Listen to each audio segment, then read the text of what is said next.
Welcome to the 58th episode of the Hail Mary podcast. I'm A. Tobes, and I'm joined by my husband, the Tobes. We're back to recap the heartbreaking loss to Houston. Let's get started. We predicted an offensive shootout similar to last year, and instead, we got a defensive battle. The first two drives ended with each team punting before both teams scored on their respective third drives. Just when it seemed like the offenses might be turning it on, we instead had a pair of defensive stops and both teams missed field goals. Houston capitalized on a defensive penalty by UTSA late in the second quarter to go up 10-7 at the half. The second half did not start out the way the Roadrunners wanted, with 3 turnovers on their first 3 possessions. Fortunately, the defense came out strong, limiting the damage to only 1 touchdown scored. The offense was able to put up a touchdown drive late in the fourth, but it was just too little, too late, as UTSA fell in the season opener 17-14. What were your thoughts on the game and the weekend overall? Yeah, I'm glad you asked, because I think the first thing we should talk about is, Friday night we went to the Alamo Audible, meetup party. It was great seeing Jared and Adrian. And then, we got the tickets to the alumni tailgate.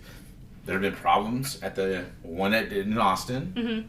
Didn't think we experienced anything this time. I think it was, plenty of food. I guess looked like plenty of drinks, alcoholic and non-alcoholic. So, and it wasn't as crowded. I mean, you could actually move around. The one in Austin was just people right on top of each other. They ran out of food. Wasn't well executed, but the one in Houston really did turn out to be much better than I expected. Yeah, absolutely. And then, we stayed in the Hilton that was right on campus. So I stayed there where the Houston players were staying the night before the game. It was, running into a whole bunch of Houston players, guys who were quite a bit larger than us. Oh, yeah. I've never felt so short in my entire life. But then, what this means, too, is that there's going to be some UTSA fans that are staying there. Mm-hmm. And in particular, we had a couple of UTSA fans Friday night before we went over to the Alamo Audible party. Lucas Dean's parents is who we ran into. They had just flown in from Australia. 26-hour flight. Lucas, not sure you're going to hear this, but your parents are amazing. I'm sure you know that. But just to, expand a little bit on that, talked about, where they live in Australia, which is on the west coast, which is Perth. So it pretty much South of Perth, yeah. Yeah, south of Perth.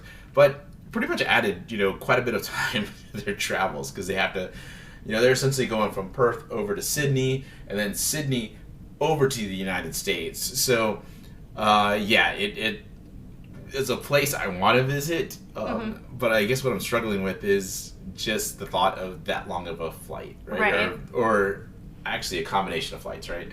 So, but still, probably want to visit, especially after they described so many things from Perth. They said they were 3 hours south, like you said. There was plenty of wineries around there, so pretty much caught my attention. I knew as soon as you heard it. Yeah, totally sold me right there.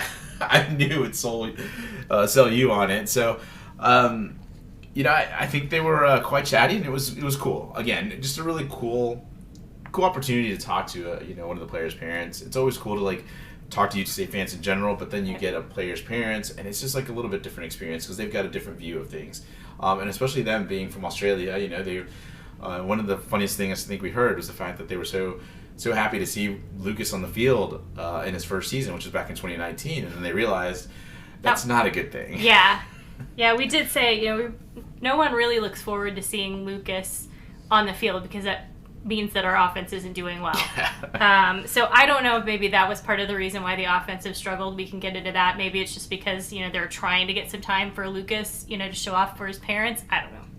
All right, I'm going to give one compliment here to the Houston players because the Houston players did look at us and they immediately thought we were alumni, as opposed to we went to West Point where some of the Army fans believed that, that were asking us which player was our kid. Yeah, I mean, why would you travel all the way to West Point to just watch UTSA? Obviously, you must be a parent. Also, the fact that, they immediately think that we are old enough to have a kid who plays on the team, we are, but that's besides the point. It was just nice for the Cougar players to look at us and say, oh, you guys must be here as fans and alumni. Like, yes, thank you, we are. The generation isn't lost. That's right. It's a good one, right? All right. I guess we should start talking about the game, right? I've been putting it off long enough. There's going to be some tough moments to talk through. So, I was just trying to delay a little bit. But first thoughts for you on the game? Well, like I said in the recap, I mean, we both really anticipated that this was going to be an offensive show. We both said in the preview that it felt like the offensives for both of the teams were stronger than the defenses. But that wasn't the case. So in that case, it was kind of surprising in a good way to see, especially our defense, really show up. I mean, this game really could have gotten out of hand if Houston was as talented as people said they were, because they really didn't capitalize on some of the opportunities that they had, to take those turnovers and mistakes and turn them into points. But, our defense, on the other hand, I think just did an amazing job of stopping Houston from scoring and really giving us an opportunity to make this a close game. For me, it was a game where, I expected some mistakes to be made.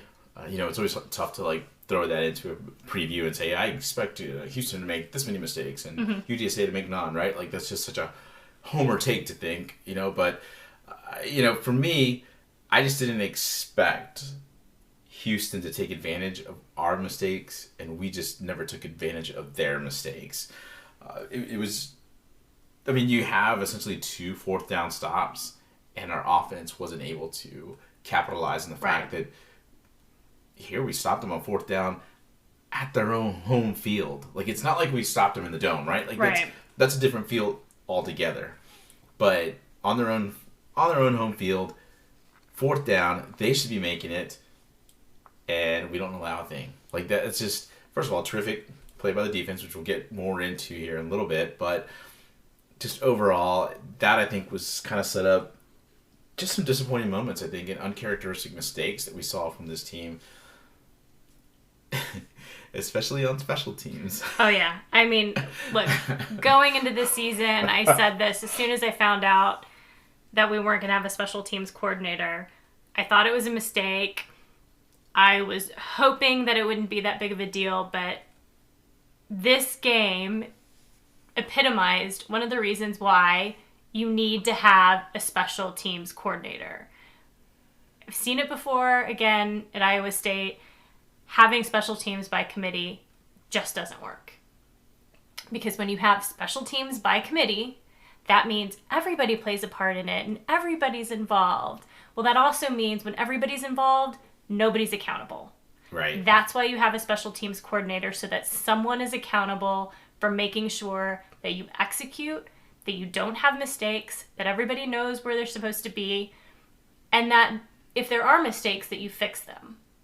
My concern is we had a lot of mistakes. There are things that can be fixed, but again, without that one person accountable, is it going to get fixed before the next game? Right. And then, like I said, Houston takes advantage of our mistakes, but it goes back to a theme that I've been kind of going back and forth with on this pod, which is when UTSA plays an evenly matched team in bowl games, regular season, it's that thin margin of error that UTSA can't capitalize on, right? They cannot force any errors on Houston, and they can't take advantage of them. It's if we see ourselves as this rising program, these are the games we want to win, right? Yeah, absolutely. We've gotten a lot of press recently. There's a lot of people following the program, but these are the types of game that, like you said, if we don't win, we're not going to be taken seriously. You have to win these types of games if you're going to consider yourself to be the top G5 program. Right. And, I think that's the frustrating thing. It's watching that game unfold. It felt like a bad dream because of the fact that, I said I didn't think that there was any sort of huge talent disparity between the two teams. Right. And from what I saw on Saturday, I'm not wrong. there was not a huge talent disparity. But again, we go back to Houston taking advantage of mistakes. And, we'll dive deeper here, but any final thoughts before we dive into a side of the ball? I think the two things just overall that frustrated me the most is we talk about, the triangle traveling. Right. Well, in this case, I think we can say at least one part of the triangle was there. Like, we had a straight line in the defense. You could maybe make an argument for, a little bit for the offense in that we talk about running the ball. But when you put two straight lines together or two halves of the triangle, like, you just get a right angle and an L. Wow. So not good. Wow. I thought that's where you were going. Wow. And then the other thing that was frustrating was that a lot of the mistakes that were made, and we'll talk about them individually, came from our single-digit players, the guys that we, really look to as veterans to not make those mistakes. Again, we'll talk about them in more detail, but we had the turnovers by Frank, you had a special teams error by Brandon Matterson, and you had a costly penalty against Donye. Yeah. So let's start out with the defense, because you always say to start out with something really positive. That's right. So that's what we're going to start out with. They were definitely the straight line. All right. We had said some of the keys for the defense, to win that line of scrimmage. And, to be honest with you, I think they did.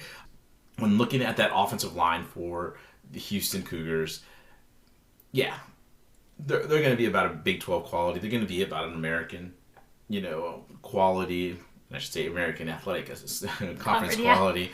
But, I didn't feel like they overwhelmed or imposed themselves on the UTSA defense. No, not at all.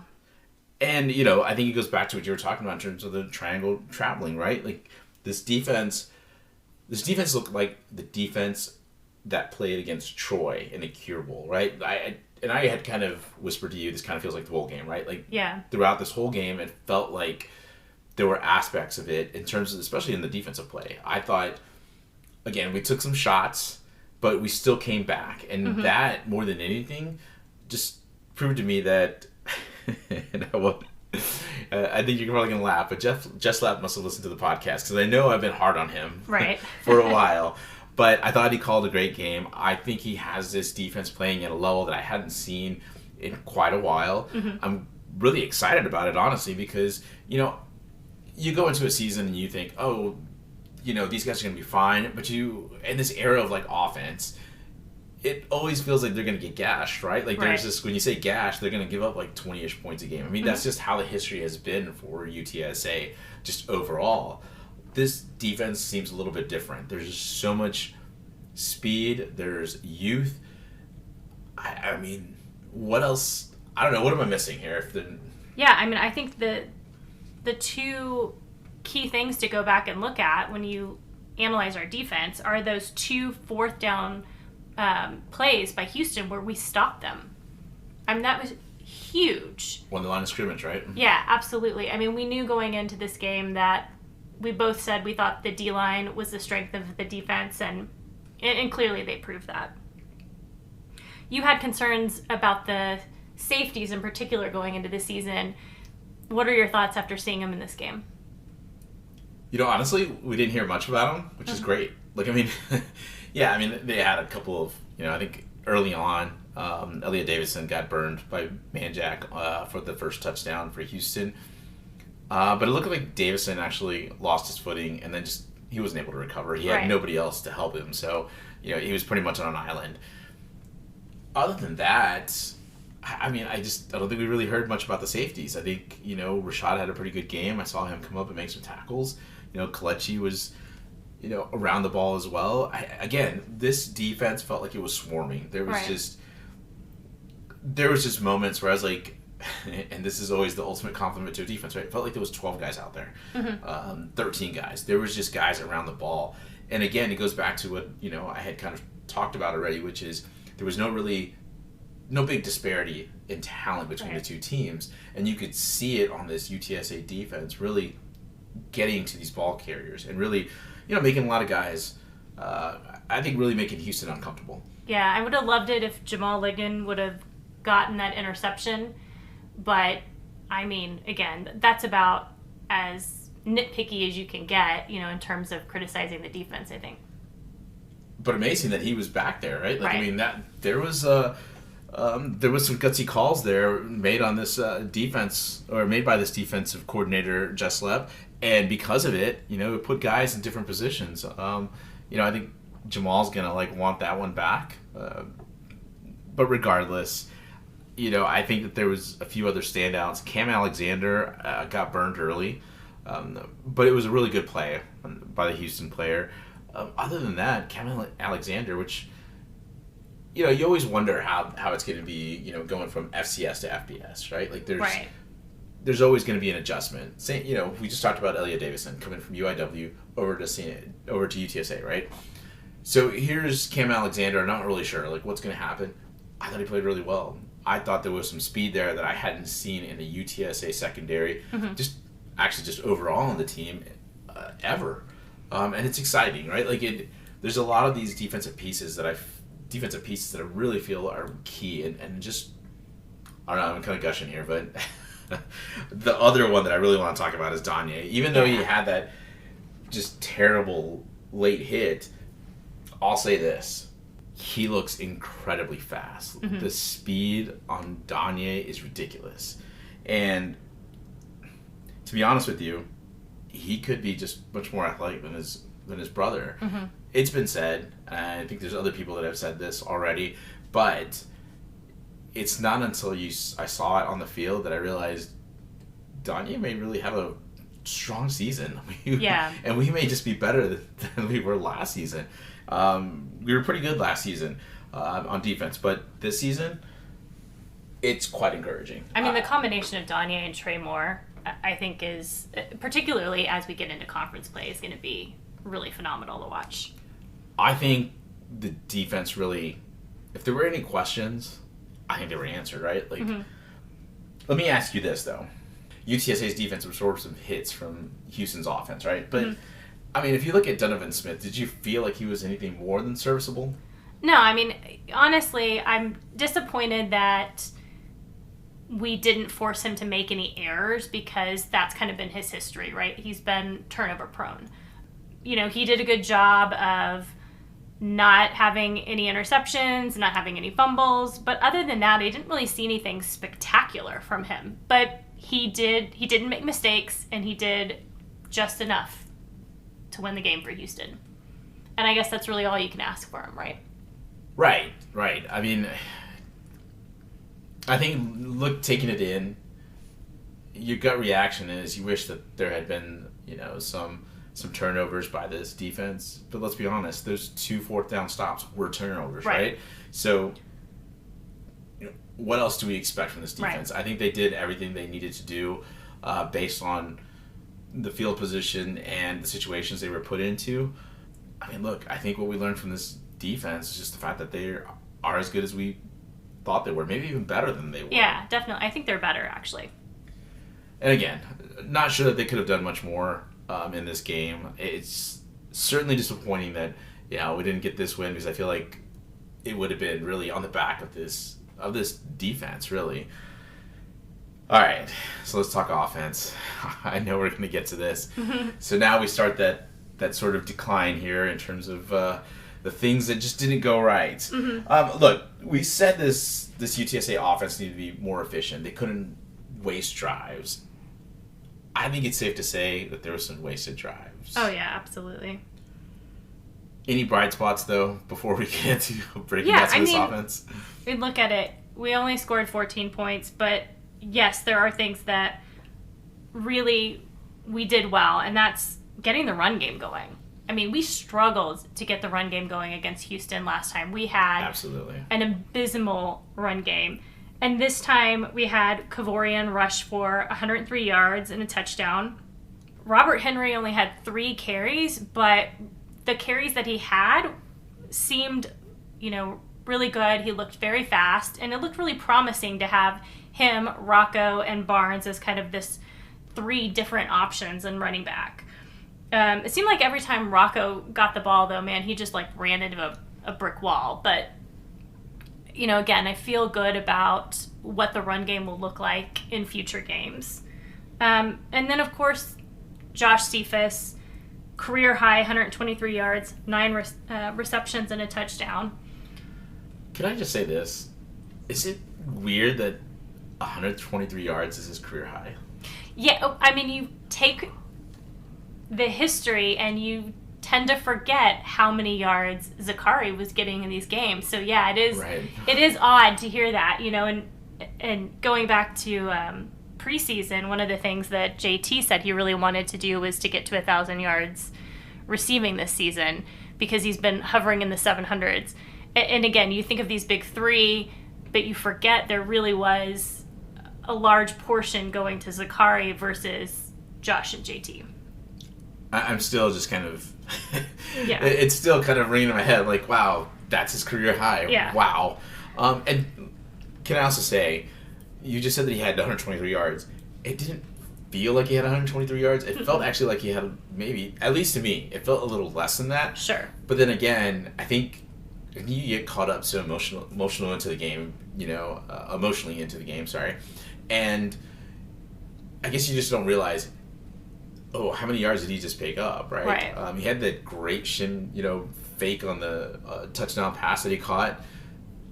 I guess I just don't realize just how much, yardage he's eaten up, right? Mm-hmm. But, the fact is, a great game by him. Had a tough offseason. Now, look, here we are, first game of the season, and looking good. So hopefully he continues to roll with this. What did you think about Ernesto Alvarez at center?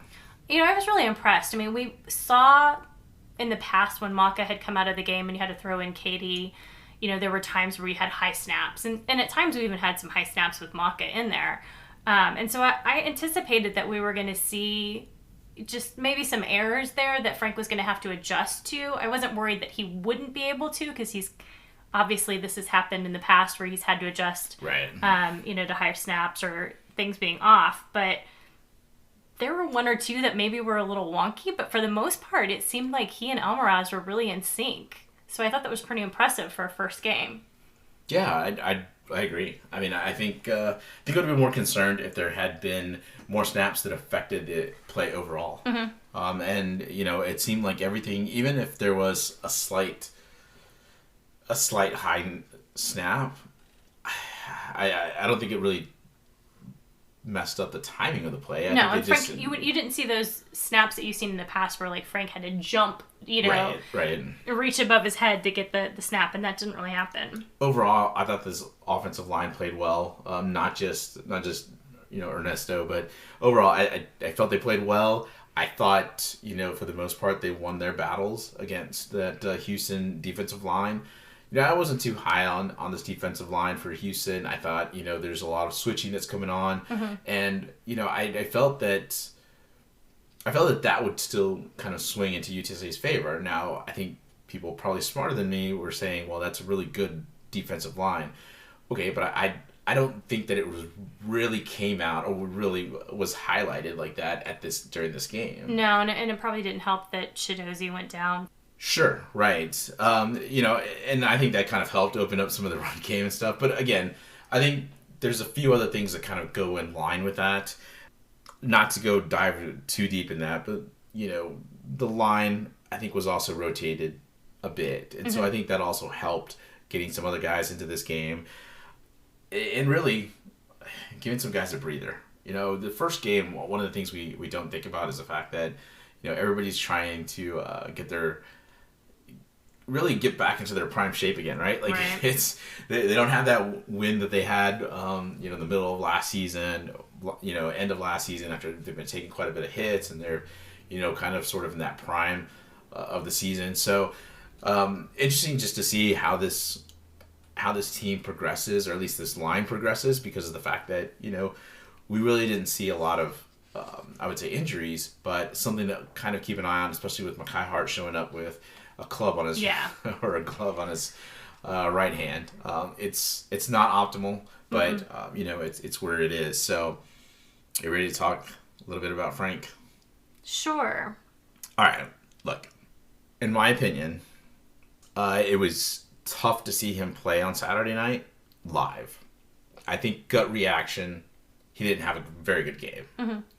On the rewatch, I mean, it wasn't like a much better game than I had seen, But I think there's a little bit more to take out of it. Look, skimming past some of the social media crap that was going around, Frank said himself that he had a bad game. And for the first time ever in a post-game press conference, Traylor said that he wasn't sharp. I gotta ask you, Traylor has never said that before, right? Yeah, I mean, it was kind of surprising to hear that because usually he says things like, well, it was on me and the game planning was on me. And you did hear that in the media roundtable today. But, I mean, to be honest, we all knew that Frank was going to come into this game with some question marks because he didn't get a lot of time to practice because he was out all of the spring with really serious health issues. And, anytime you come into a fall camp and you don't have a lot of time to practice and adjust and you're still kind of getting back in the rhythm and you have these major health issues, you know he's going to be rusty. What we don't know right now is, is it a situation where it's really his health that's causing issues? There were times where it looked like he couldn't really step into his passes. Or is it mental in that he doesn't quite trust himself because of, the issues and he knows he's not at 100%? Was it the fact that he didn't have a lot of time to really get in a rhythm with some of these new receivers? That was something we talked about pregame. Or was it just kind of this culmination of everything? I mean, people have bad days, and maybe it was just a bad day. I mean, I don't know that we have those answers right now because it's just one game. For me, I think it was a culmination of just about everything, right? There's just things that catch up to you.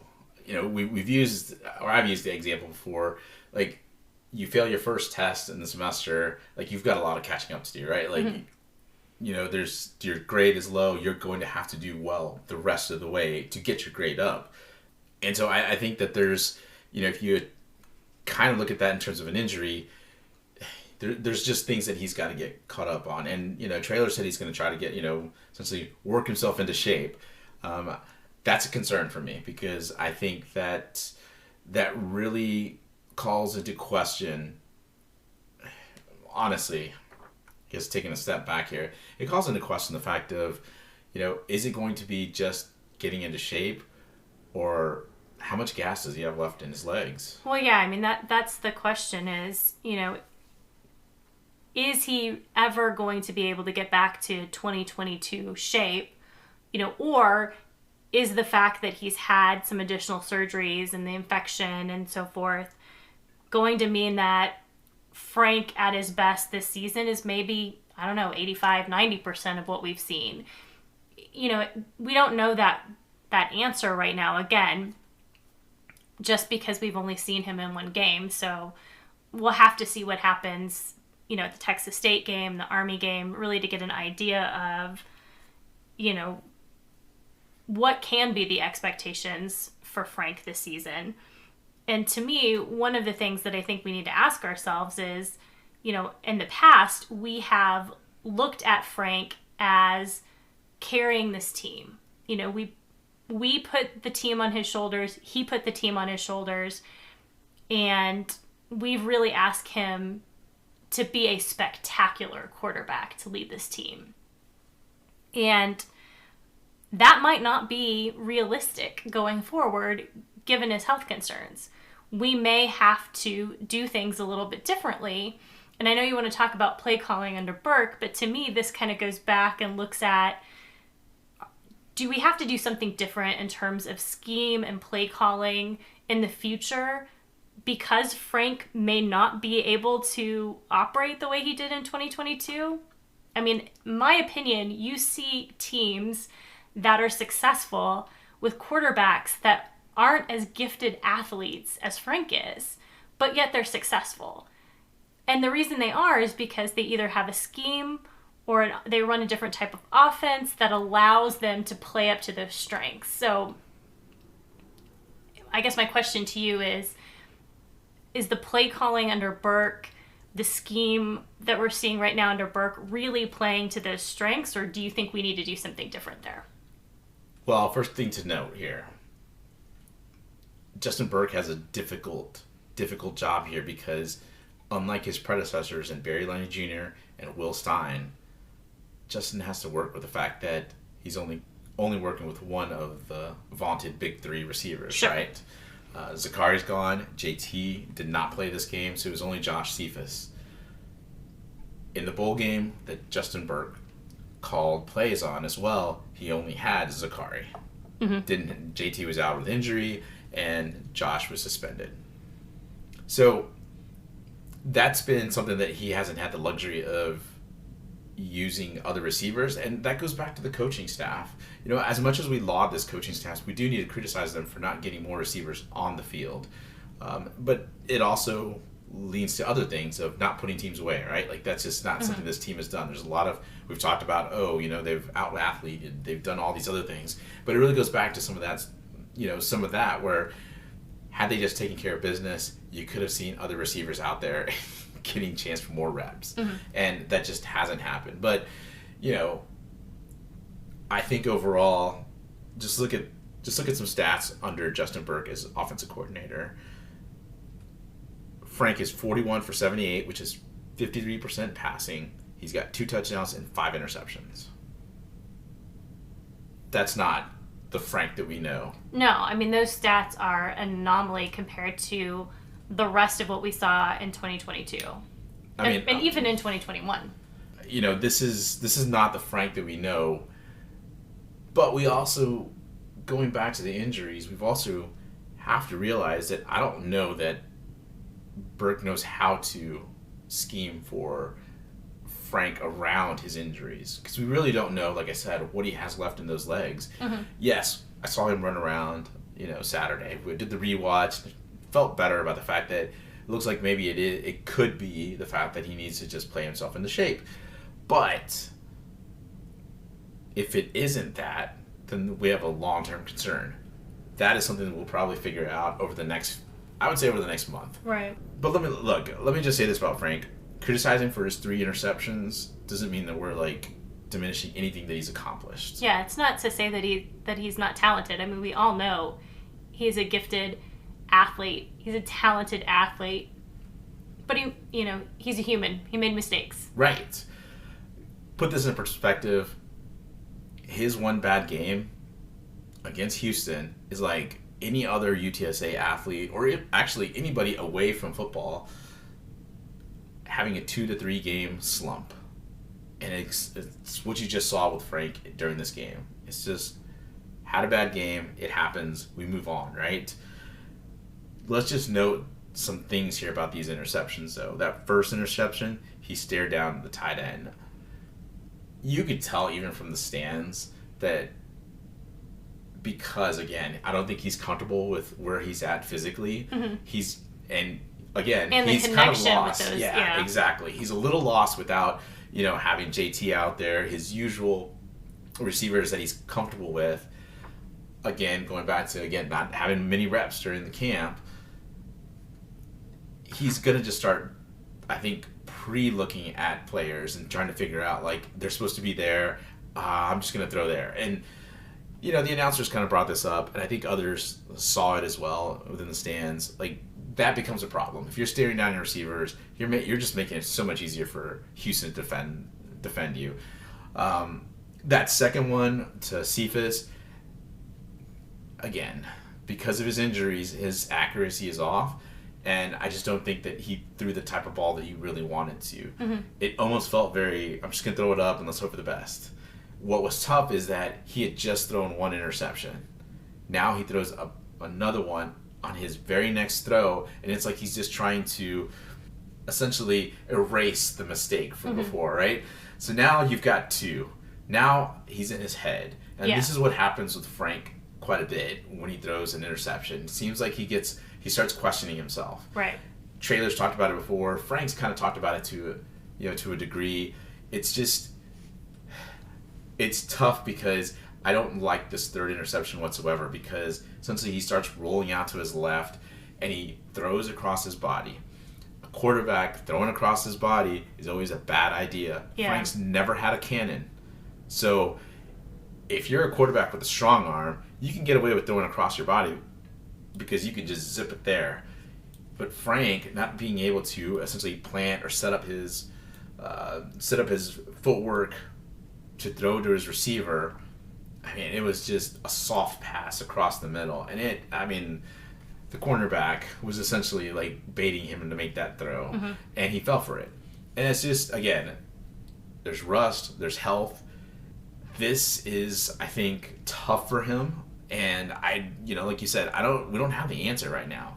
But looking back at his performance, there were so many other good moments that it's tough to say that this is going to be a long-term issue going into the season. For me, I think, look, let's not get too hung up on him having a bad game, and let's not get too hung up on the fact that, that this Houston secondary is so amazing. I don't think that they really were. Again, Frank staring at his receivers makes their job easier. Right. So I'll say this. This is what we learned about the offense. This running game is as strong as we think it is. It's 3 running backs that we've got that can, handle the load. Frank's got to be better accuracy-wise here, right? But I think a lot of this offense hinges on his health, and that is something that Justin Burke needs to put into his offensive play calling. There were some trick plays he threw, like some direct snaps to Kavorian and to Rocco and to, Robert Henry during the game that kind of threw just let Frank, if he's going to take all these snaps and get back into essentially shake off that rust, then let him. Yeah. Like, just let him take those snaps and let him read the defense and break down the defense. But it just felt like Burke called a game for 2022 Frank Harris, and he doesn't have 2022 Frank Harris health-wise. All right. Let's move on to the special teams. I know that this is something that you're going to... that this is going to be essentially everything you want to get some frustration about, right? Yeah, again, obviously, we talked about the special teams coordinator and why I think that's important. Look, we had a special teams coordinator last year. We made a mistake on special teams. We've been talking about it for a year. This year, we don't have a special teams coordinator, and we had a couple of issues. I also felt like one of the reasons why it was important to have a special teams coordinator this year was because, again, we have a new kicker and we have a new snapper on punts. Cade Kohlenbach is returning, but he was the long snapper primarily on field goals and extra points in the past. So, again, he's new to being the long snapper. For punting, he had an issue which caused Dean to, not have the type of punt on that first punt that he needed to. These are just, again, they're little issues, but when you take a little issue with your snapping on punting, you take the missed field goal from Tate, you have Carpenter bobbling the kick return, which is not characteristic, you have an illegal formation, and you just kind of take all of those things together. It just compounds it, and while people tend to not focus so much on special teams, there's a reason it's a part of the triangle. Right. Because sometimes special teams is the thing that wins the game, i.e. the walk-off field goal in Memphis. A lot of times special teams is the reason you lose the game. So it deserves to have that level of attention that you put on offense and defense, in my opinion. No, that's fair, and I think that de-emphasizing the special teams to the committee approach puts yourself in just in a tough position to be asked that question repeatedly throughout the year. Mm-hmm. And in a close game like this, everything is magnified. Do you think that he's going to be asked about this throughout the year if we continue to see these issues? Oh, definitely. He was asked about it in media today. He seemed rather perturbed by the fact that somebody asked him about it. I think his response was, what would you want me to do? It's like, I don't know, maybe fix it. But yeah, he's going to continue to get these questions if he doesn't figure it out and answer it. And, by not having special teams coordinator, it falls on the head coach. So. Right.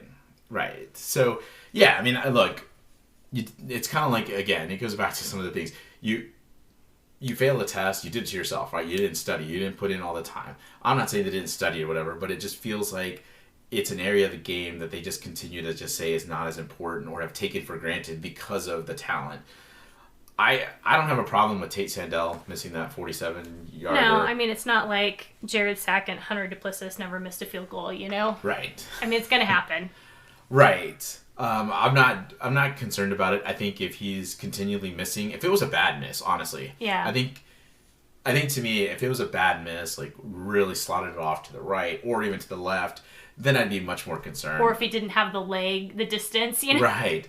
What I saw when I saw him approach that kick would look like his plant foot was is angled a little bit too far out to the right. It seemed to kind of straighten up a little bit after he kicked the ball, but I mean, look, I'm no golfer, but I know that if you're trying to fix your swing right in the middle of taking the swing, that ball's not going to go where you want it to go. Right. So, for Tate, it's just a miss, right? Mm-hmm. And again, talking about, hey, it's not like, other kickers don't miss.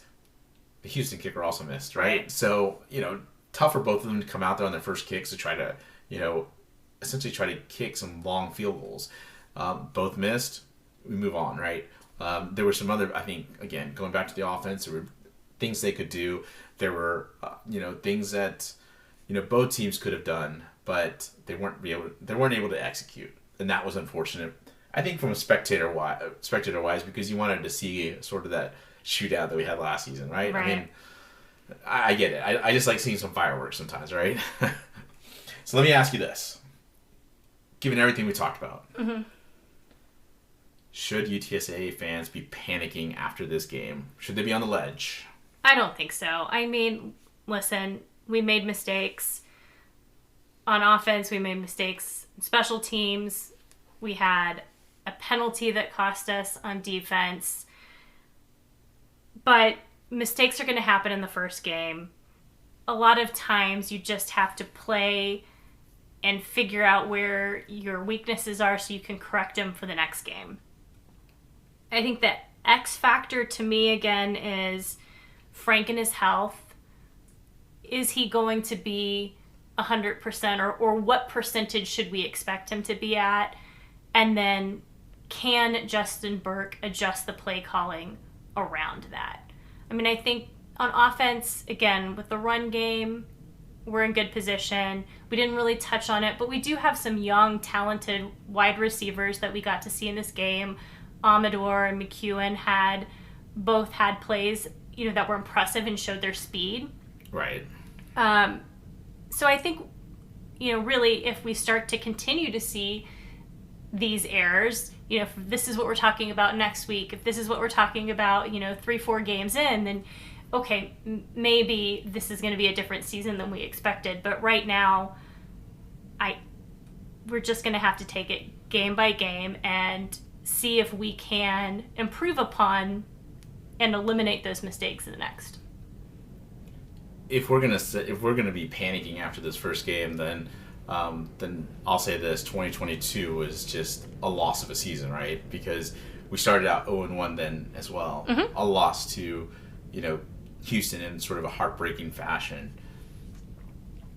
Look, I think once we get more information on Frank and we see how he's playing and we see how he gets his legs under him, I think we get a better idea of what his passing is going to look like. Because honestly, this offense is contingent on the fact that he can make those passes, regardless of who's out there at wide receiver. We can go back and forth whether he needs to spend more time with these young receivers or not.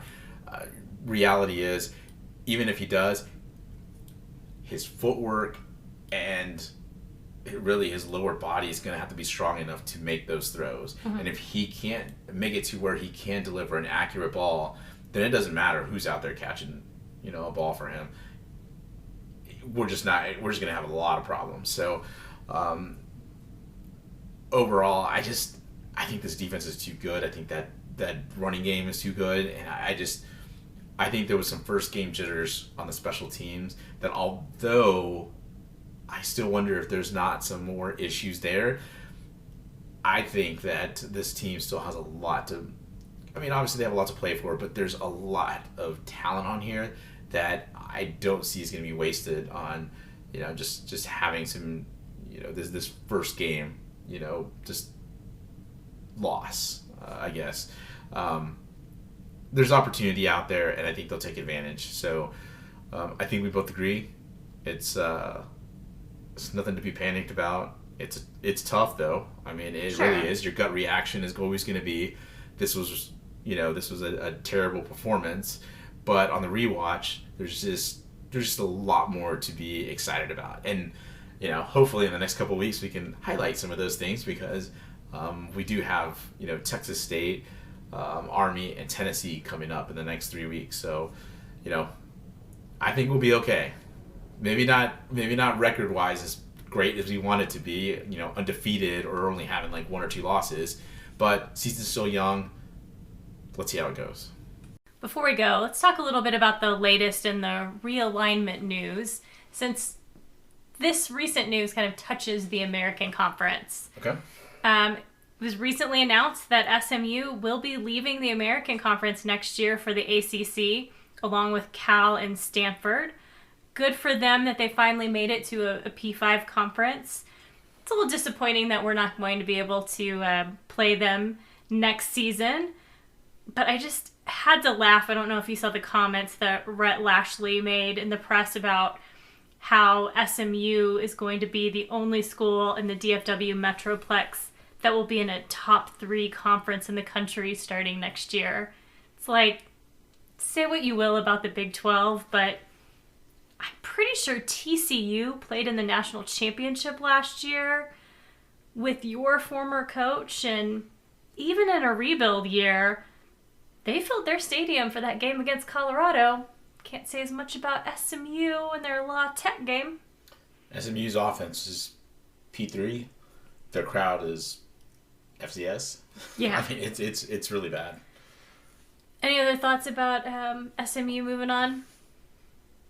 Don't let the door hit you on the way out. I mean, that's really the way I feel. I mean, I think every school's going to look at realignment in a different way. They're going to chase things in a different way. Let's not forget the fact that they're not going to get any payouts. And look, I think they're going to bank on payout, essentially getting conference payouts for different things. They're not going to get the TV money, is what I'm really referring to, as, in terms of payouts. But I mean, I guess for them it's not a big deal. For UTSA, that would be a big deal. Sure. We need every single type of income that we can get, any sort of revenue stream, I guess is the best way to put it. But for SMU, it was a desperation. I think they're setting a bad precedent for the rest of realignment, and that's something that we had kind of talked about back and forth away from the pod. Mm-hmm. That trying to get into a higher level conference and saying you're not going to take any TV payouts. I think that's what conferences will look at in the future, right? Like that's maybe something that they say, look, we'll bring you in, but we're not going to give you any sort of TV payouts. Let me ask you this. Do you think it would stop there? I mean, I think there might be, and I don't know all the rules around it, but, let's just entertain that for right now. Do you think any other payouts could be held back if that's the case? Yeah, I mean, certainly it seems like it's a bit of a slippery slope, that SMU has opened the door for. So it'll be interesting to see whether that really does have any impact in the future. The other thing that was kind of interesting about this move is that Mike Oresco announced that I guess he didn't announce it, but the rumor is that Mike Oresco is pursuing Army as a football-only program to replace them. So I guess we might have some more trips to West Point in our future. I mean, that'd be cool. I love the West Point area. I thought it was really beautiful outside of the wine. It was just terrible. But yeah, I mean, whatever we need to do, and when I say we, I say UTSA, I think really needs to focus on itself. First and foremost, they need to get the facilities upgraded. They just need to continue to show success throughout their athletics department, and then let the chips fall where they may. I mean, just if the American turns into something totally different in a couple of years, which it probably will, so be it. Just continue to play, dominate, and see if we can open up some more revenue streams, because that's really what's going to be most important here for UTSA. You continue to win, that should give you an opportunity to either move up or open up other doors. Absolutely. Speaking of the American, couple of scores to highlight from this past week's play. North Texas lost to Cal 21-58. Kind of interesting, this game. Some people felt like this game might be more competitive than the UTSA Houston game. We previewed this, and kind of had guesses about Eric Morris. North Texas fans, I think, were essentially really upset after this. This is not a powerhouse Cal team. So I don't know, I'm trying not to get too far and really make fun of North Texas. I mean, it's only it's first game, but still, it's, you don't want to get killed at home, right? On your first game, playing pretty much any team, right? We've been in those days with UTSA, and they're just not fun. It puts a damper on the beginning of the season. Yeah, definitely a very different start for Eric Morris' career as an FBS head coach than GJ Kinney, huh? Absolutely. UAB also beat North Carolina A&T 35-6. I know you got to see a little bit of this game. Yeah, they didn't look very impressive. But again, first game, you don't know. I mean, like I said, there was some chaos around because pretty much Dilfer's all over the place. Mm-hmm. Just kind of really getting in front of the mic and just saying whatever. Unlike Primetime. Primetime did it against a much better team and came out. He said what was going to happen and he made it happen. When it came to UAB, there's still a lot to work on, much like UTSA. So wasn't as impressed with them. One team that you were impressed with was Tulsa. They beat Arkansas Pine Bluff 42-7.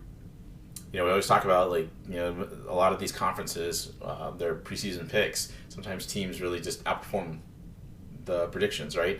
I'm not saying that Tulsa will, but they did look pretty good from what I saw in this game. Certainly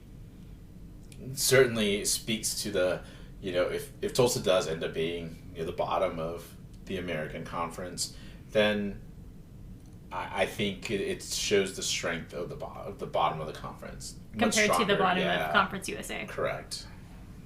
And then Tulane beat South Alabama 37-17. Didn't see much of that. We didn't see this at all. I just caught mostly highlights. But any concern about Tulane, taking a step back? I don't think it's there yet. They came out and they took South Alabama to the woodshed. So, we'll see how they continue going. But, in general for all the teams, obviously you want to start out with a win because it gets, quote unquote momentum going. It gets, fans really excited. But a win or a loss in the game one doesn't necessarily dictate what's going to happen the rest of the season. So, I think there's still work to do for all of these teams, just like UTSA. And we'll just see what happens, right? In other news, UTSA volleyball started out the Roadrunner Classic strong with the 3-0 win over Lamar, but then they dropped their next two games to Delaware and to Tarleton State. They will be back in action this weekend at the Dunn Campbell Invitational in North Carolina. They'll be facing Georgia Southern, Campbell, and San Jose State. Women's soccer had a little bit of a tough stretch on the road here. They lost a tough match to Grand Canyon University 0-2, albeit in a dust storm at the end.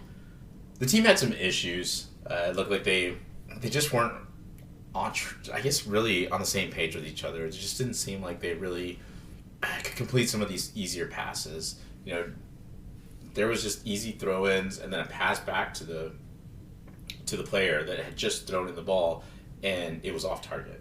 It was just bizarre. I don't know if the wind was really kicking up, but that from the distance that it was, it shouldn't have been any sort of I would say any sort of factor into the bad passing. I don't know. I just think that this team was trying to press at times, and it showed. GCU came out and really tried to neutralize some of the players, especially Sophie Morin. Sophie played the entire game.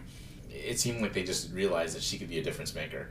So it goes on what I've been talking about Sophie the whole year. It's clear that she's kind of beginning to stand out, and teams are going to begin to game plan to make sure that they can neutralize her and not allow her to get some of the offense going and to make connections with her forwards. I mean that's about it. The dust storm was weird. It really gave UTSA the win on the back, but that caused problems too because some of the easier passes that they were laying out there before were just really sailing in the air.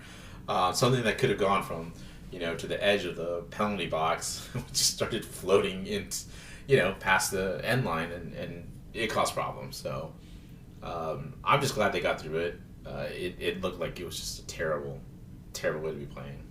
Yeah, then they followed that up with a 0-0 draw at Cal Baptist.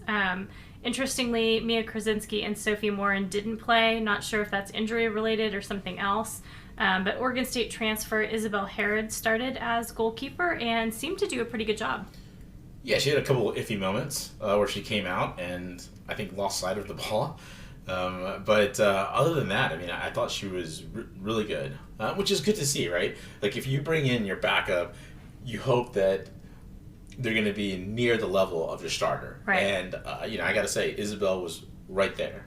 Again, it's tough because you could misjudge the ball as you're coming out. So certainly a little bit to just, and it could be also because she doesn't have all the reps, right? She hasn't really been in many of these games. So something to think about. But other than that, I think the tough part for the team right now is, I would say, put it in football terms, they're doing a very good job of driving down the field, but when they get in the red zone, they just can't put it.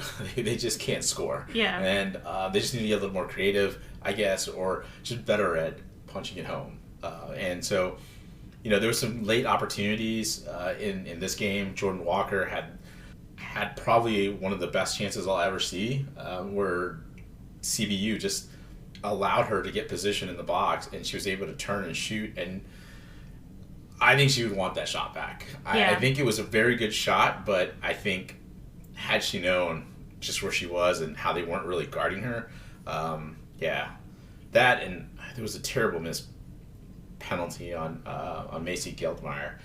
Macy was going into the box, and UTSA was called for a penalty kick in the GCU game.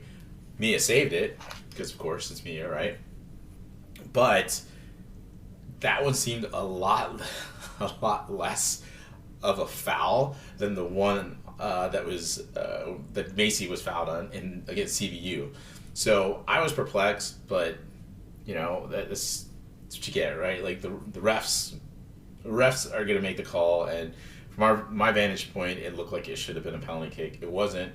All right, we move on. But this team continues. I think they continue to play well. So let's just see how they keep going. I just want to see them play a little stronger in the next few games, just so that it can build confidence going into the conference slate. Yep, they will be back in action at Park West on Thursday at 7 o'clock against A&M Commerce, and then they'll travel to Nacogdoches to play SFA on Sunday at 1. Both games will be shown on ESPN+. Awesome. Well, that about wraps it up for us. Thanks for joining us on the Hail Mary podcast. I'm Atos. And I'm the Toves. Since we already ran a little long, we'll be back later this week with our preview of the much-anticipated I-35 rivalry game against Texas State. Birds up.